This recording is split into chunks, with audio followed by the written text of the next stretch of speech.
Antes da pesquisa de Varginha, a ufologia brasileira desenvolvia atividades normais. Por acaso, o Brasil tem uma incidência enorme de objetos voadores não identificados. Então, a ufologia brasileira trabalhava normalmente. Mas, a partir do caso Varginha, a ufologia brasileira se uniu. O Brasil é muito grande. Pesquisadores do Brasil inteiro vieram dar o apoio. Tiveram a oportunidade de ouvir de mim os elementos principais dessa pesquisa, conhecer as testemunhas principais e puderam, sem dúvida alguma, identificar que realmente criaturas não pertencentes ao nosso meio ambiente, portanto extraterrestres, foram capturadas no sul de Minas. Isso uniu a ufologia brasileira, estamos todos em busca da verdade. O caso Varginha significa para a ufologia brasileira mundial um verdadeiro divisor de águas. Nós podemos dizer que há ufologia antes e a ufologia posterior ao caso Varginha. Stanton Friedman foi o primeiro cientista não militar a investigar o caso Roswell e levá-lo ao conhecimento público. Hoje em dia, é considerado um dos melhores e mais importantes investigadores do assunto dos extraterrestres nos Estados Unidos. É um caso muito impressionante, embora o caso do Roswell brasileiro eu não conheça. Uma coisa que está faltando é o testemunho de um militar de alto escalão. Antes disso, não irão avançar no assunto. Roswell é o caso número 1 do mundo. Por quê? Porque nós temos dezenas de testemunhas militares que depuseram toda a verdade, vieram a público após terem ido para a reserva, dizendo que de fato tudo havia ocorrido. No caso Varginha, infelizmente nós ainda não estamos em condições de divulgar quais são as nossas testemunhas sigilosas, civis ou militares. Nós diríamos então que de uma forma bem distante e modesta, o caso Varginha seria facilmente classificado com o número 2 em todo o mundo. As investigações dos ufólogos da região de Minas Gerais alertaram o resto da comunidade ufológica brasileira. Hoje em dia, o caso Varginha é acompanhado por ufólogos do mundo inteiro.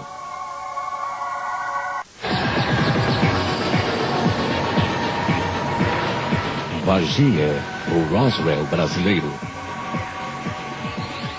O trabalho dos investigadores do caso Varginha nos leva além do avistamento isolado de um extraterrestre encontrado pelas adolescentes. Os ufólogos acham que a história começou uma semana antes. O caso Varginha, hoje, após 4 anos de intensas pesquisas, eu não tenho mais a menor sombra de dúvida de que se iniciou há cerca de uma semana antes dos principais acontecimentos. Nós diríamos que a partir do dia 13 de janeiro, houve o desenrolar, o desencadeamento de uma série de eventos envolvendo Força Aérea Americana, sistema de rastreamento por satélites dos Estados Unidos, o alerta da Força Aérea Brasileira, enfim, da unidade militar mais próxima, que é a Escola de Sargento das Armas do Três Corações, bombeiros, policiais de Varginha. Com o auge em 20 de janeiro, mais propriamente em virtude da divulgação do avistamento de 3 garotas e de outras coisas que paralelamente ocorreram naquele dia. Os centros espaciais estão olhando para baixo, estão procurando coisas que desprendem reentradas de mísseis, de grandes mísseis. Estão procurando coisas que voltam para a atmosfera. Os satélites soviéticos também são recuperados, e assim por diante. Então nossos satélites provavelmente fizeram a constatação. E eu imagino que os Estados Unidos tenham feito um acordo com muitos outros países. Se alguma coisa aparecer, por favor, nos avise, que será remunerado adequadamente, para garantir a recuperação.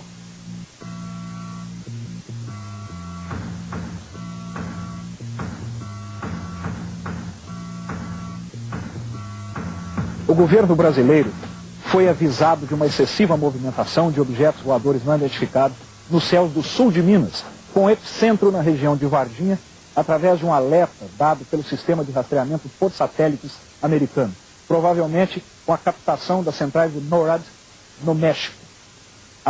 No Novo México, digo. Através deste alerta, o governo brasileiro acionou não somente as unidades da Força Aérea mais próximas, que são as bases em estados diferentes, mas tiveram que contar essas Forças Armadas, principalmente com a unidade mais próxima, que é a Escola de Sargento das Armas.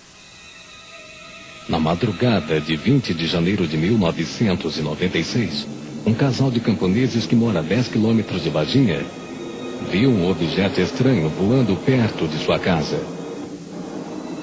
Levantei, né, naquela noite, perdi o sono e fui até a sala, liguei a televisão e daí os gatos me socorrer e eu saí na janela olhar e avistei o objeto, que vinha vindo nessa direção. Já estava muito fumaça, cinza. Daí fui e chamei ele, meu marido, e nós dois saímos para olhar. A gente avistou esse objeto passando uns 5 metros de altura. Durou 40 minutos mais ou menos até encobrir o morro. A gente deixou de avistar, né? Estava voando em cima do pasto. Quando eles abriram a janela, o objeto ainda estava ali naquela ponta. 5 metros de altura do chão, a aproximadamente 25, 30 metros de distância, e veio voando. Vagarosamente, voou por 40 minutos. Isso, em termos de pesquisa ufológica, é quase uma eternidade. Muitos avistamentos não duram nem 1 minuto. O avistamento que ocorreu neste local significa para o caso Varginha um dos pontos de início da verdadeira história. Ao que tudo indica, dias antes, o casal que aqui reside, o senhor Eurico e dona Oralina, devem ter observado um dos objetos que provavelmente transportava as criaturas capturadas. Nós dizemos provavelmente porque não temos ainda dados suficientes para atrelarmos as criaturas capturadas a algum objeto voador não identificado. Mas o que mais nos chama a atenção do depoimento do casal é que eles avistaram um objeto visivelmente avariado. Um objeto tipo de um charuto, coberto por uma fumaça clara. Na cauda dele, parecia que é a mesma coisa que você pegar uma serpentina, assim, colocar no ventilador, soprando assim. A gente vê era muita fumaceira, né? Aquela fumaça assim, que vinha assim tudo voando, mas não dá para ver o objeto direito que era, né? Parecia um submarino, aquele enorme, aquela fumaceira, e a gente ficou olhando assim, espantado. Esse objeto, então, vem voando vagarosamente, soltando muita fumaça, o gado todo correu e eles ficaram lá na janela, como se tivesse assistido a um filme, por 40 minutos observando o objeto voar vagarosamente o campo todo na frente da casa deles, até sumir lá em cima na montanha, rumo a Varginha. A hipótese dos investigadores brasileiros é que o disco voador estava avariado e sobrevoou a área antes de cair. Naquele local, por volta de 10 horas da manhã do dia 20 de janeiro, alguns militares pertencentes ao Corpo de Bombeiros de Varginha, da 13ª Companhia do Corpo de Bombeiros, capturaram uma criatura viva. Segundo algumas testemunhas da região, a criatura foi capturada com redes pelos bombeiros. Nós atendemos as ocorrências que fomos acionados, mas essa ocorrência que era a captura de algum animal ou alguma coisa que seja desconhecido na região ou até mesmo na cidade, nós não fomos acionados desse tipo de ocorrência.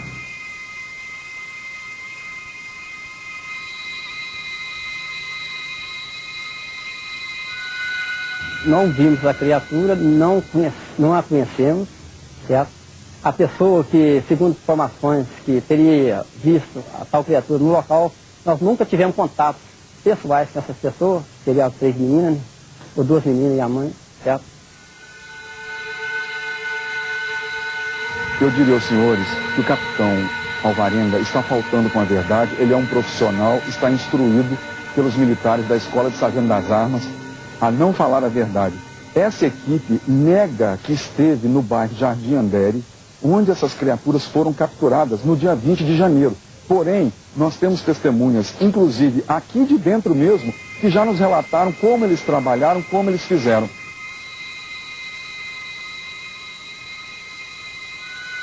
Todas as ocorrências que o bombeiro atende, elas são registradas, são feitos boletins de ocorrência, são lançados no sistema, no terminal de computador, são tudo lançados.